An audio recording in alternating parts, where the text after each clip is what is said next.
What's up and welcome back? I'm John Stark from ActiveMovieGuy.com, your favorite blind film critic, and today we're going back to Alien Earth, Season 1, Episode 4. Not really sure we ever left Alien Earth, but we're going back to it. Guess who's back? Back again. Alien Earth. So, when's last time on Alien Earth? By the way, this is a recap, so spoilers. Obviously, I have a right to spoil you in a recap. That's inherently it's in the agreement. Did you read your TOS? Did you just click I agree? You clicked I agree. I don't know. You're supposed, if you're gonna click I agree, you might as well click subscribe. I mean, they're like two similar buttons that you don't necessarily know what it entails, but fuck it, right? So Alien Earth. We start sort of with Wendy. I guess that was real last time. I wasn't really sure because I felt like she was just like on the table, and then she started hearing, and then they're like, no, that was real. She can hear the aliens. So that's sort of our big revelation at the beginning of this episode, was that she was able to hear the alien and it communicated with her. So she can hear the face hugger / chest burster thing and talk to it. So initially she's sort of like turned off, but not really, just so that, because it was like too much for her. I mean, she did collapse in the last episode, so fair. And you've, of course, you've got you know all the other lost boys all doing things, but it's Wendy. Wendy's the one that catches the attention of Boy Genius, and he asks her to, about her situation. She's like, I can hear them. I can hear it. It's like it's crying in pain. Like, I don't care if it's crying in pain. It fucking kills people, man. Anyway. I love when we think about things like this. It's like it's a parasitic thing that's going to jump on your face and then put something in your stomach and it's going to burst out of you. Like, why do you care? Anyway, so Wendy she manifests the sound. Like, she's able to, because he's like, well, if you could, what would it sound like? And so she does. And for Curly, who's been trying to like be the favorite, she tries to pretend that, because he asks her, can you hear the aliens? And she's like, I don't know, maybe. And he's like, don't tell me what you think I want to hear. And she's like, no. So Curly didn't do much this episode except be really depressed that her shot at being number one was taken back down a notch when Wendy was able to communicate with the aliens and then also put that into sound. We got in a pretty cool audio description way, which I love. I love developing audio description. So we've seen them both. There's Sylvie. Is it an E or an A? I don't know anymore. And Arthur, I think, is the other one, who's the doctor that's working with them. They're married. And we get that in audio description in the 4th episode. So contextually, it's dropped sort of casually in there. It's very casual. It's super cash. And I kind of liked it. I was like, oh, thanks. It's a little tidbit. And we're in episode 4. So you're still thinking about building the story along with us and building these characters and what this means. I like that. I appreciate that. Thank you. So so that's kind of the big thing, the big reveal for the episode. The rest of the stuff is to just kind of go through everybody sort of individually. So Wendy's basically the whole episode. Her brother's fine. He had the lung transplant. They put a new one in him. So the brother, they're trying to decide whether or not to let him stay or go. And the brother's worried about Wendy. Wendy obviously is worried about the brother. Eventually, Boy Genius decides to, I know he has a name. Boy Genius is way, way more fun. Decides to let, I always feel like they're calling him Kermit. So I just like Joe better because feel like his other name is weird. Wendy calls him Joe. So they decide to let Joe stay. And immediately, I watched Channel Adam Does Movies. And one of the things that he flipped his shit over was the Ice Age thing. And that comes back around here. And I was like, man, if I could be a fly on the wall when he's watching Alien Earth episode 4 for that. I don't want to watch his recap of it. I want to see the scene where they bring back continental drift. Where it comes back into the movie. So the two of them sit down to watch their favorite movie, Ice Age Continental Drift. Which was a great moment for me. Because in the back of my mind, I was watching that and I was like, somewhere out there's a YouTube film critic that is absolutely losing their shit right now in their house. They broke furniture. They flipped a chair over. I don't know what they did. But they were like, I have had enough of Sid the Sloth. So I don't care. It's, when I mentioned it, I was like, I mean, it's Disney. They're the parent company here, and they also are known for making content for kids. Why wouldn't they use their own stuff? It's so weird. Like, why? It's like you're shaming them because they didn't use Shrek or How to Train Your Dragon. Like, use someone else's material, you bitches. It's like, why would they? They own so much kid material. And they used the Peter Pan references Disney, and this is technically Fox. It's Blue Sky Animation. Like, they didn't originally do Ice Age. It's already sort of a deviation. Anyway. So, basically, Joe, the whole episode, he'll come back into play in my recap when I talk about another character, because seems to be the target of somebody. Like I said, I'm pretty certain Curly didn't do anything else. I'm pretty certain her big thing was the opening scene, and then she kind of disappears. Nibs has some interesting stuff that's developing for her. She's weird now. So she just kind of comes up to see Sylvia and Arthur are having like a conversation about everything, and Nibs kind of comes up and she's like, I'm pregnant. And they're like, what? And I'm like, oh my God, did she actually get a chest burster inside of her? And the chest burster doesn't know what to do because there's no organic material in there. So it's just like floating around, and it can't do anything. And she feels like something inside of her, but it's like, that would be interesting. It's like, oh, there's a chest burster in there doing absolutely nothing because it has nothing to feed off of or grow from, because it accidentally found its way into a non-organic device.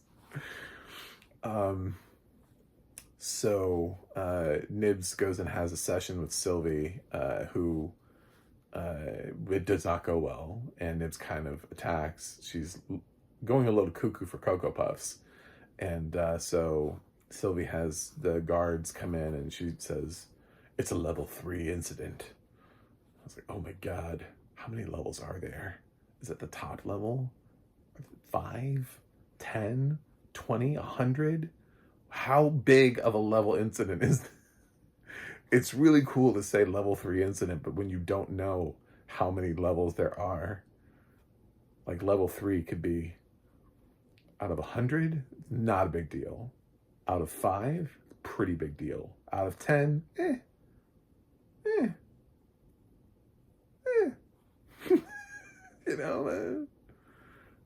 maybe worry a little bit. So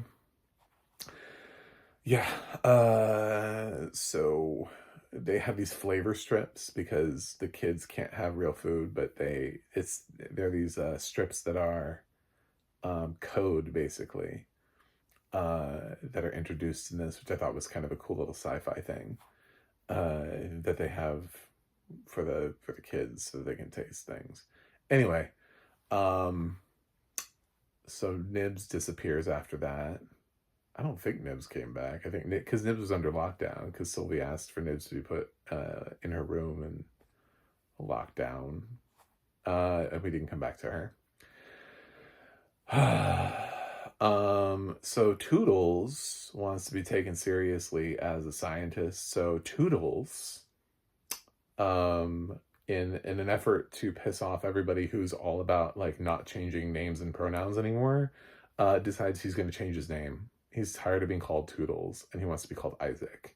So an audio description acknowledges it and says Toodles, now Isaac. So from henceforth, Toodles is now Isaac. It's that easy. It's amazing how we can do it in Alien Earth, but my God, you do that in the real world and fucking just people lose their absolute shit. Even though pretty much everybody, if they were named Toodles, would probably change their name. If you try to say that, oh my God, no, you can't be. No. Isaac does it in like 2 seconds. So Isaac now, he wants to be a serious scientist. So he's learning, he's doing the thing which is sort of what Curly did, where they take opportunities of downloading books to their brain so they can learn more about a subject matter. So he's learning more about like all this science stuff so that he can help Justified in the so he can help Raylan rally up the aliens. He doesn't really do much. That's kind of it. That's the name change is the biggest thing for him.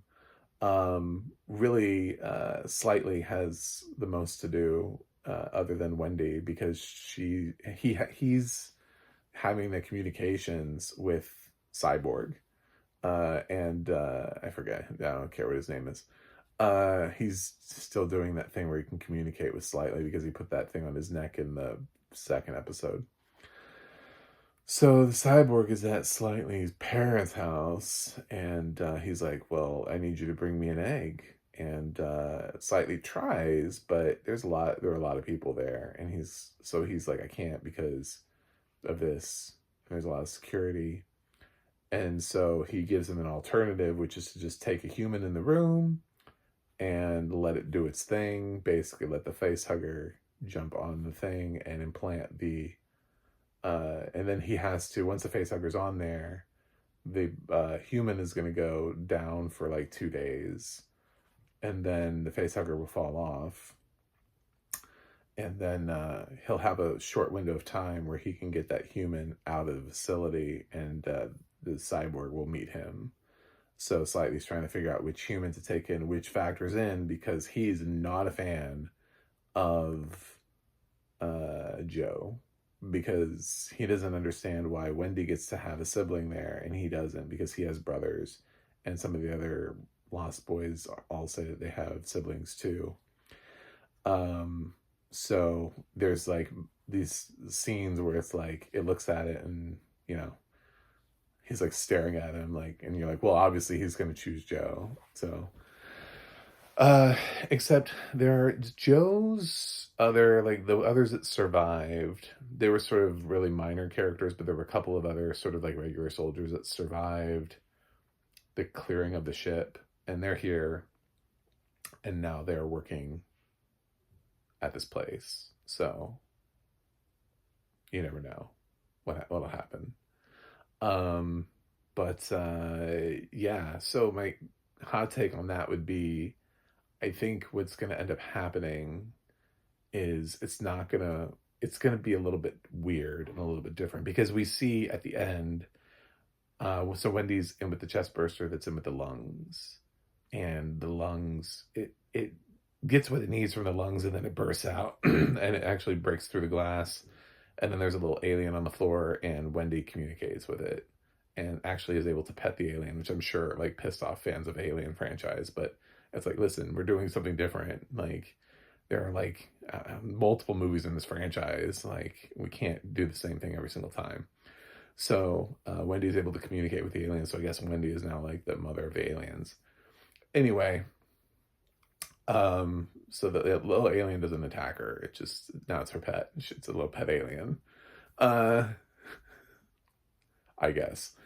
But so my theory here is that Slightly will try to get Joe to go in there, but Joe, it was going to end up happening because we see specifically, they've shown us imagery for a reason. They've shown us the lungs, but I don't think Joe has real lungs. I think Joe is essentially sort of, he's starting to become a cyborg. Like, when is a machine not a machine? Um, I don't think Joe has real lungs, so I don't know what a chest burster would do inside of him. You know, it's just sort of like, would it even go in him? Would it know? Because the rest of him is organic, but the lungs are not, and the lungs are what it needs. So, it's an interesting proposition when you think about it that way. So, it's possible that Joe could get the chest burster, but nothing will happen because it's like putting a sort of like what my theory about Nibs is. It's like, I wonder if there's something inside of her, but because she has no organic material inside of her, the alien has nothing to feed off of or do, and it can't grow. So basically, these things, they have to feed and grow off of organic material, like they're eating something inside of you, sort of. They're thriving off of whatever. But if that thing doesn't have anything to thrive off of, if you have fake lungs inside of you, if they didn't give him a real lung transplant, because we're in the future, so maybe they just put fake ones in there. Anyway, that's basically the episode. Uh, you know, so we'll see what happens next week. But it seems like Slightly needs to get to task, and I think that's where we're headed. Is we're gonna find out the benefit of Joe's lung surgery is gonna ultimately save his life, because he's gonna inhale a chest burster and it's gonna do absolutely nothing. It's just gonna, I don't know, hang out in his lungs or whatever. So, that's it. Anyway, so I'm gonna give. I'm not grading this yet because I'm gonna end up doing a tomato meter review that's gonna be like the whole thing. I'm still between 8.5 and 9 on this. That's sort of where I'm hovering on this. It hasn't started to go down yet. I feel like these 4 episodes have been pretty consistent. So that's it. Thanks for watching. Thanks for subscribing. I'll see you guys on the other side.